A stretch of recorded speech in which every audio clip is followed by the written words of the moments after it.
Hi everybody, it's Claire Mockridge here from clairemockridge.com. For any fitness instructors, studio instructors, personal trainers, Pilates teachers out there who may have postnatal clients who are breastfeeding, just recording a very short vlog for you today, just with my top tips, I suppose, really, on making exercise whilst breastfeeding for your clients a little bit more comfortable. So I'm just going to kind of list my top tips, I suppose, really, using all of my skills, you know, from the last 8 years of experience working with pre and postnatal women. So first of all, I would always suggest that you ask your clients to feed or express before they actually attend your training session. Easiest thing to do if it's a classroom environment, in your welcome email, just mention that you open up the venue sort of 20 minutes beforehand and seats are provided. Yeah, they'll then just come in, just mention that there's a seat there, just say, you know, feed if you need to or whatever, and they will do that, you know, quite successfully. Okay, so definitely makes life a little bit more comfortable if the breasts themselves aren't, you know, completely full of milk, because it just makes things a little bit more comfortable. So that's point one, feed beforehand. If it's a cardiovascular sort of workout that you're doing, whether it's sort of a buggy workout or an aerobics class or a circuit class, something like that, that involves a little bit of you know, jumping around, shall we say, without it being too high impact, obviously. I would always invest in a sports bra, definitely.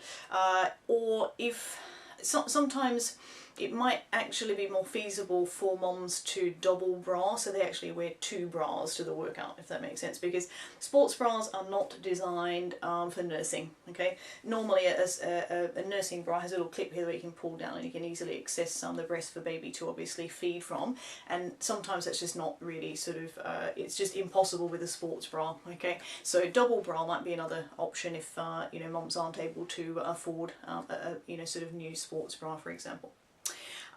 Next thing, make sure they're hydrated, because the more they feed, obviously that's loss of fluid. So generally speaking, every time you feed, you would want to make sure that your mum has a good pint of water, really, to you know, sort of keep the fluids around her system. You don't want to dehydrated breastfeeding mother, definitely not. So that's point three. Next up, I would also suggest that you take any sort of prone lying position, so that's where a head, you know, lying face down. Oh, that's very uncomfortable for the boobs. Okay, if you must do a prone lying position, you could potentially find, you know, just suggest that moms come with a rolled up towel. So they roll the towel up lengthways here, and then they actually place the towel underneath the breast, so kind of where the bra goes here. So you could roll that towel up and place it here, just to kind of lift the chest away from the floor a little bit. So Pilates instructors, if you're doing something like a prone swimming exercise to engage the glutes, it might just make things a little bit more comfortable.